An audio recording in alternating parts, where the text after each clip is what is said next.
प्रिया, इतनी जल्दी में कोई फैसला मत करो, थोड़ा सोच समझ कर फैसला करो। मैंने अब सोच लिया है, मुझे अपने मम्मी पापा के साथ नहीं रहना। रोज रोज की बकवास सुन के पक गई हूँ मैं। प्रिया, किसी के भी मॉम डैड हो, अपने बच्चों को थोड़ा बहुत वो रोकते टोकते हैं। मैं कोई छोटी बच्ची नहीं हूँ, मैं अपना अच्छा बुरा खुद समझती हूँ। और उनको सबसे बड़ी प्रॉब्लम तुमसे है। वो चाहते हैं मैं तुमसे कोई रिश्ता ना रखूं। अब मैंने उनका क्या बिगाड़ दिया? उनकी प्रॉब्लम ये है कि तुम अलग कास्ट से हो, तुम अपने पैरों पे खड़े नहीं हो, इसलिए मेरी शादी तुमसे नहीं हो सकती। तो एक तरह से वो ठीक ही कहते हैं यार, इसमें गलत क्या है? वैभव, ये मेरी लाइफ है और मैं डिसाइड करूंगी मुझे कब और किससे शादी करनी है, और इसमें मैं किसी का भी इंटरफेयर सहन नहीं करूंगी। प्रिया, वो तुम्हारे मम्मी पापा हैं।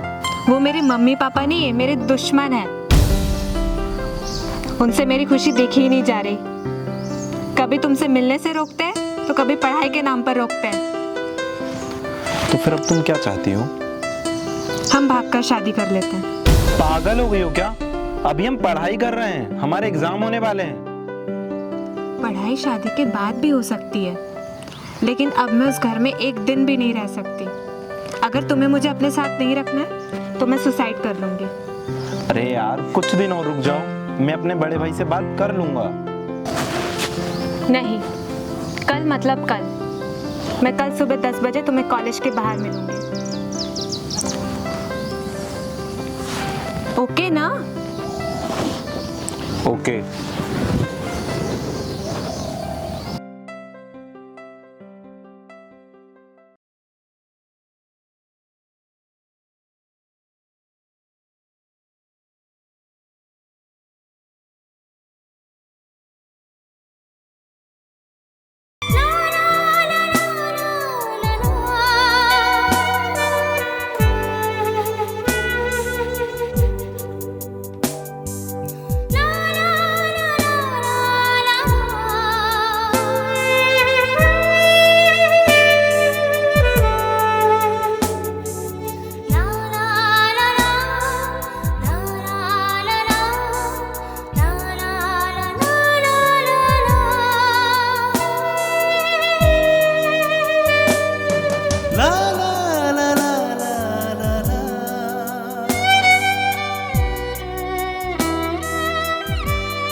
अरे प्रिया, डरो नहीं, आ जाओ।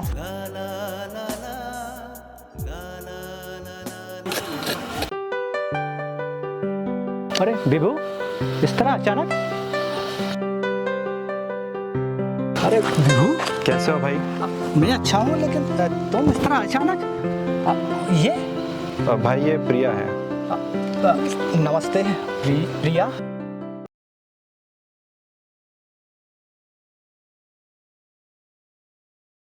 प्रिया, आखिर तुमने जल्दबाजी में इतना बड़ा फैसला क्यों कर लिया? थोड़ा सोचना तो चाहिए था ना। आखिर तुम्हारे माता पिता पे क्या बीतेगी? भैया, मैंने ये फैसला बहुत सोच समझ कर लिया है, और वैसे भी मैं कोई छोटी बच्ची नहीं हूँ, अपना अच्छा बुरा खुद सोच सकती हूँ। हाँ भाई, काफ़ी बड़ी हो गई हो।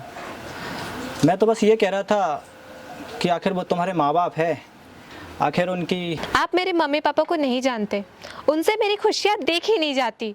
वो मेरे माँ बाप नहीं, दुश्मन है, दुश्मन।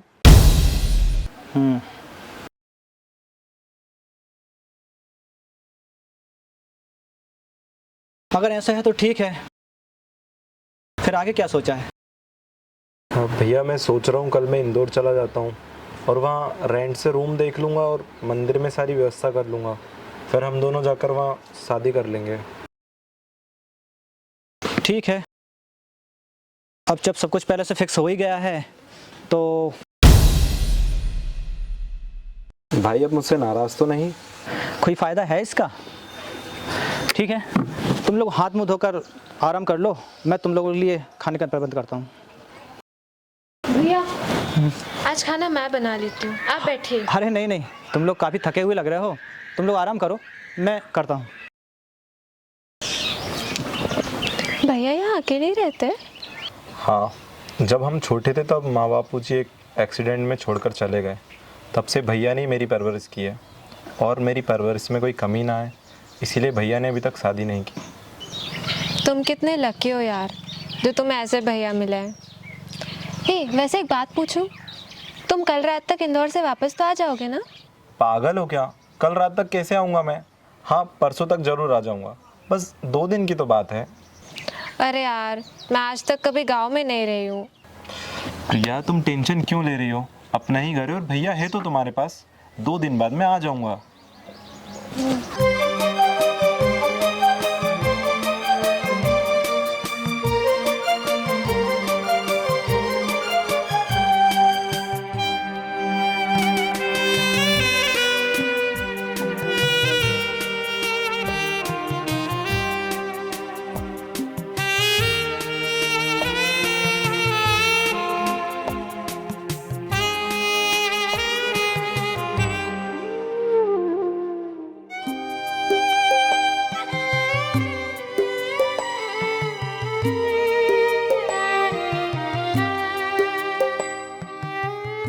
तो चलूँ मैं? आराम से जाना और समय पे खाना खा लेना, और हाँ, जल्दी वापस आना। यार तुम टेंशन मत लो, मैं सारा काम खत्म करते सही जल्दी घर वापस हो जाऊँगा। अरे, तुम्हें तो फीवर है। मैं बिल्कुल ठीक हूँ, तुम मेरी चिंता मत करो, बस तुम जल्दी वापस आ जाना। पर प्रिया, तुम्हारी तबीयत? मैंने कहा ना, मैं ठीक हूँ। अच्छा ठीक है, तो ख्याल रखना अपना, ठीक है? हाँ। मैं जा रहा हूँ। अरे विभू, जी भैया। हाँ, ये नारियल और अगरबत्ती रास्ते में मंदिर पड़ता है ना, वहाँ पे चढ़ा देना। ठीक है भैया। ठीक है भैया, मैं जा रहा हूँ। ओके, ठीक है, संभल के जाना जरा। जी भैया।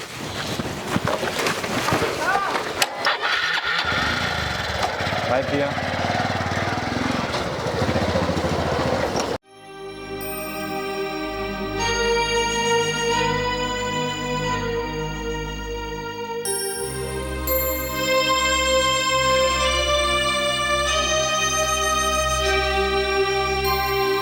प्रिया,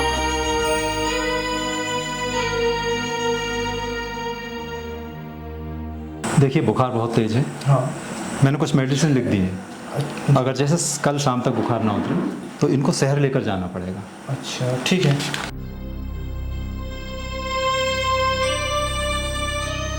बीच बीच में कुछ पट्टियाँ रखते रहना पानी की।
अरे उठ गई।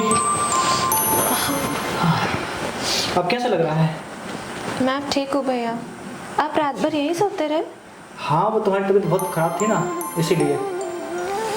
अच्छा तुम हाथ मुँह धो लो, मैं तुम्हारे लिए गर्मा गर्म नाश्ता लेकर आता हूँ चाय के साथ।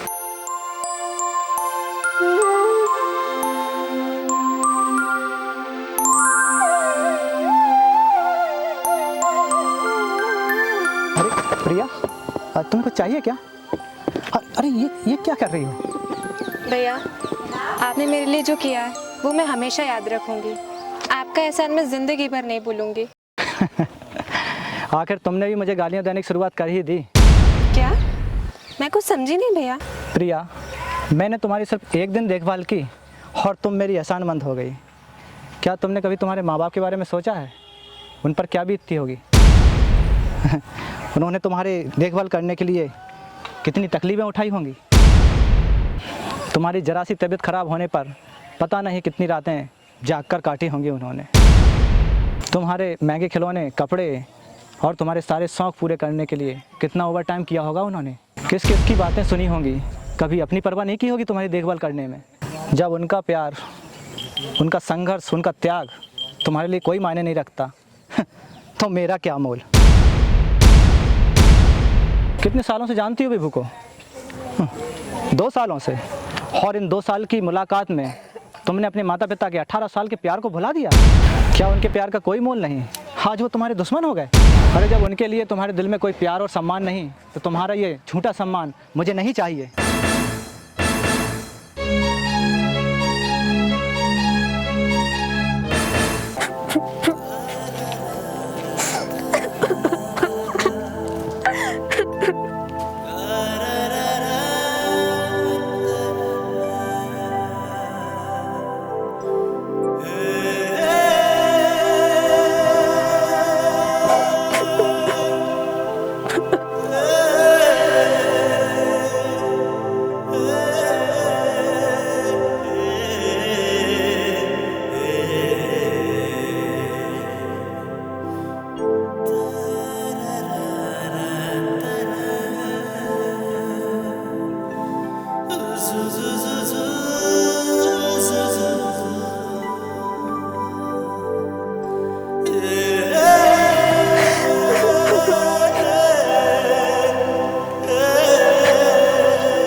प्रिया, प्रिया, तुम यहाँ अकेली क्यों बैठी हो?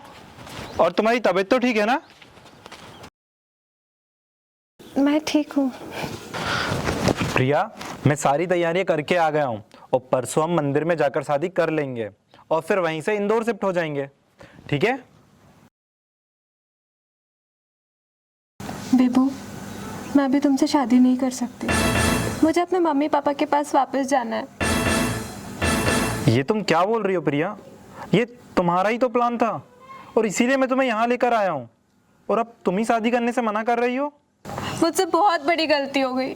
मुझे अपने मम्मी पापा के पास वापस जाना है। समझ गया। तुम्हें ये पट्टी किसने पढ़ाई?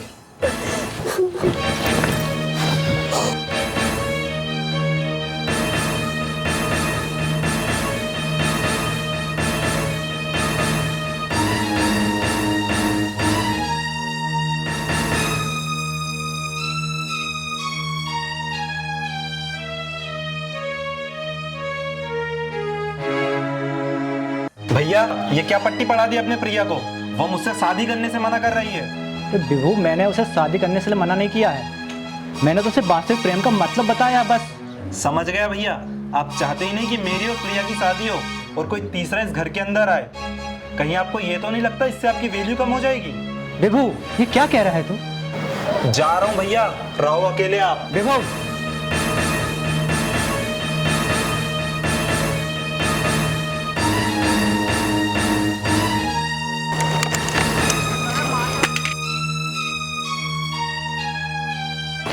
प्रिया, मैं अभी आया।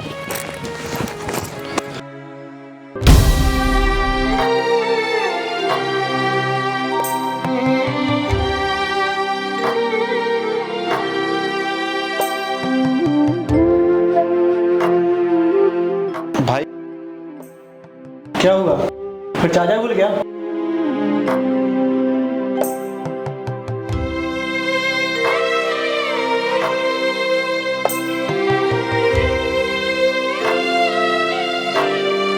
मुझे माफ कर दो भैया,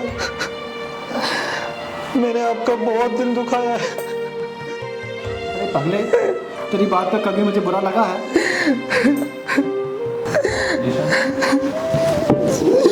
माफ कर दो भैया। बस